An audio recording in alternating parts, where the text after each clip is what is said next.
Jemi në Faktori Epikal, në episodin e parë të përballjes së kandidatëve nga listat e hapura në zonat e nxehta të vendit për zgjedhjet e pritshme të 11 majit.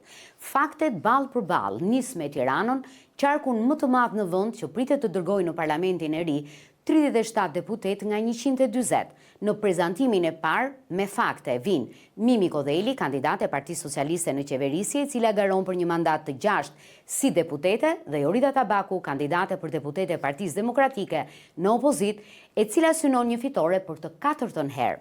Ekonomia është ajo që kryeson ballafaqimin mes tyre. Ka një set arritjesh me të cilat Partia Socialiste vjen në këto zgjedhje.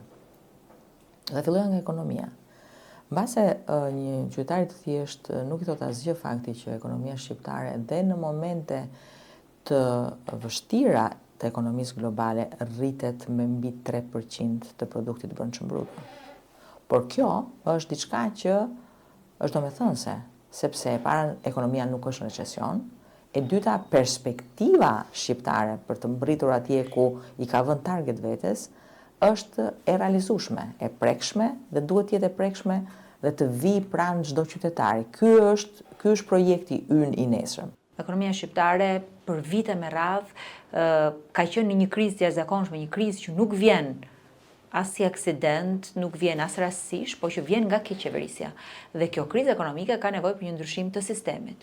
Dhe ndryshimi i sistemit ka parasysh së pari ndryshimin e të gjithë sistemit të taksave, vendosja e një takse të drejtë në ekonomi për të zgjeruar bazën e atyre që paguajnë, po edhe për të sjell formalitetin në ekonomi.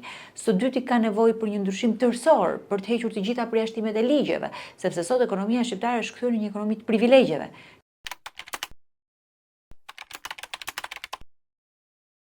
Nuk është rritur paga as në pandemi, nuk është rritur paga as kur ka pasur rritje më të lartë çmime, inflacioni më të lartë. Të mos harrojmë që çmimet në Shqipëri janë rritur me 30% shporta ushqimeve. Kemi pasur inflacione që kanë shkuar 6.7%, 7% të gjithë çmimeve në përgjithësi. Dhe këto e kanë bërë shtresën e atyre që janë punësuar në administratë, shtresën më të prekur nga rritja e çmimeve. Administrata publike ka pas një rritje pagash vetëm 6 muaj më parë, ndërkohë që administrata që është e gjitha e sektorit privat nuk ka pasur rritje pagash. Mbajtja e inflacionit në nivele të limitit pranueshëm do të thotë që po, çmimet e shportës janë rritur, por janë gjithsesi brenda parashikimeve të inflacionit të shënjestruar që Banka e Shqipërisë ka në target. Rritja e pagave të mësuesve, rritja e pagave të mjekëve dhe infermierëve. Të gjitha këto e kanë rritur në mënyrë eksponenciale kërkesën në treg. Kështu që kjo është një gjë që do të vazhdojë të bëhet.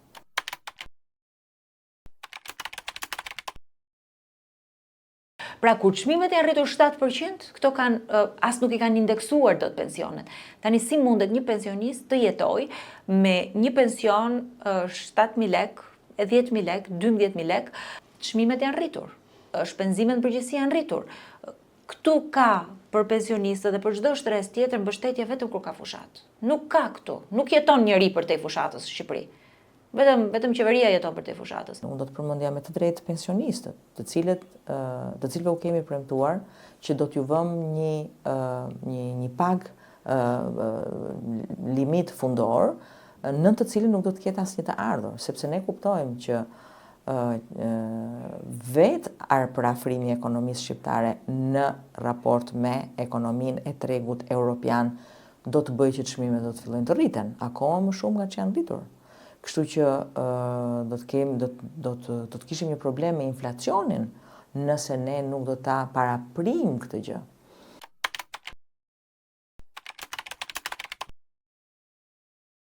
Por Shqipëria nuk ka pasur miliona turistë siç ka sot. Kjo rrit mundësitë më të mëdha në bujqësi për të pasur një rritje eksponenciale. Bujqësia. 116 milion euro fonde të IPARD-it ju hoqë fermerët shqiptar. U rrit të vëshoja nga 6% në 20%? As nuk po mbjetojnë dot fermerët. ekonomia që prek gratë sidomos dhe zonjat mankojnë jashtëzakonisht shumë për rritjen e çmimeve dhe duke qenë se ne të gjithë jetojmë këtu, e bëjmë pazarin këtu, i rrisim fëmijët këtu, është një shqetësim që ti e dëgjon kudo. Dhe duke qenë se unë shkoj dhe eci nëpër tregje, takoj nëpër tregje, më thonë dilja me 2 çanta, dal me 1 çantane, që është rritja e çmimeve. Çmimet, pensionet, pamundësia për të pasur një jetë më komode me të ardhët është gjithmonë një kërkesë legjitime e publikut. Këtë kërkesë ti e gjen edhe në Gjermani, e gjen edhe në Francë, e gjen edhe në Angli, e gjen edhe në Amerikë. Prandaj dhe pushtetet janë aty që ta përmirësojnë jetën tënde, kështu që janë gjithmonë të mirëpritura dhe janë një shtysë e mirë që ne shpeshherë të mendojmë ndryshe apo të vlerësojmë atë që kemi bërë mirë dhe të mundsojmë, të potencojmë vendimarrjen për të ardhmen. Targeti ynë fundor për 4 vitet e ardhshme është futja me drejta të plota e Shqipërisë në Bashkimin Evropian. Kjo është kryefjala e kryefjalëve dhe nuk është një slogan për të qenë një slogan. Sot Partia Socialiste është duke realizuar atë që duhet kishte bërë në 2013. Çfarë po ndodh sot?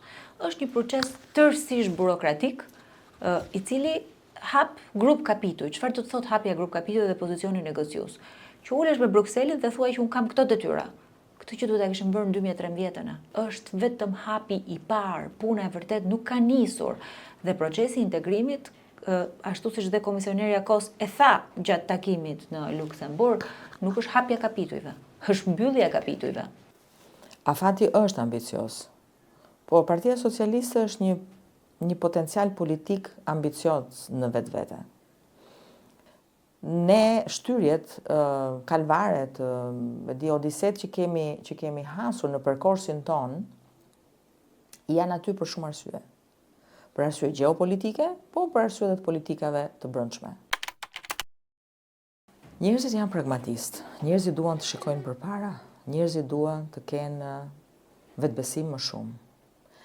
Dhe ky është një mekanizëm edhe për të mbrojtur, për të vetë mbrojtur. Kështu që mbase këto lajme kanë qenë të tronditse patjetër për momentin, por sot gjykoj që as kërkush nuk diskuton gjëra të cilat tashmë i kanë kaluar në dorë drejtësisë. Nuk ka qenë asnjë problem dhe unë nuk e kam vënë re si problem. Shumë tabu janë thyer, me thënë drejtën, zoti Berisha ka bërë një betejë që i ka bindur njerëzit që e vërtet është nënë e tij. Pastaj procesi le të vazhdojë, ai po e ndjek deri në fund. Është e vështirë, besoj që gjatë fushatës elektorale ai duhet paraqitet atje, po nuk besoj që ka asnjë problem. Nuk më duket problem, me thënë drejtën.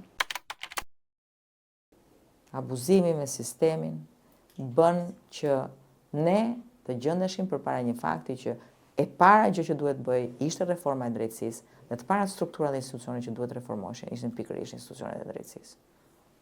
Do të vazhdojmë ta përmirësojmë këtë gjë. Janë diskutime që kanë lidhje me një ndryshim që vjen jo vetëm nga nevoja që kanë institucionet e drejtësisë, sepse ato ka 2 vite që kanë sjellë në parlament problematikat e tyre. Thonë që ka gjëra që nuk janë zgjidhur. Numri i dosjeve, 139.000 dosje të pazgjidhura, 14 vite për të përfunduar një çështje. Janë çështje të cilat kanë nevojë që të zgjidhen. Po të më pyesit personalisht, unë do të isha për thjeshtësimin e ligjeve. Komplikimi i ligjeve çon në zgjatje pafund të vendimarrjes. Në fakt më kanë udhëheq njerëzit. Më kanë udhëheq njerëzit në atë që unë kam dash të them. Kanë folë ato për mua. Kur shkoj takoj profesionistë shtresës mesme, profesionistë lirë, më thonë që ti ke qenë zëri jonë në parlament. Dhe që ti jesh zëri në parlament i një grupi të caktuar, sigurisht që nuk është pak. Betejë në gjykatën kushtetuese për profesionet e lira më ka hapur shumë dyer. Dhe më kanë treguar dhe më kanë thënë që ne kemi besim që ti merr gjërat nga fillimi dhe i çon në fund. Edhe këtu më kanë udhëheq njerëzit. Unë nuk e kuptoj dot jetën time, jo vetëm politike, po dhe jetën time personale pa kaluar nëpër sfida.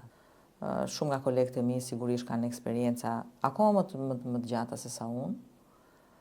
Dikush do mbetet jashtë kësaj gare, po do mbetet jashtë me dinjitet. Personalisht gjykoj që do ta fitoj këtë garën edhe si që kanë fituar datën për para, por edhe sido që të shkoj, gjithsesi për mua do të jetë një sukses. Dhe kjo është një gjë shumë e rëndësishme për karrierën time, por edhe për leksionin që uj një jap të tjerëve që mbas meje do vinë dhe të bëjnë të njëjtën punë që bëj unë.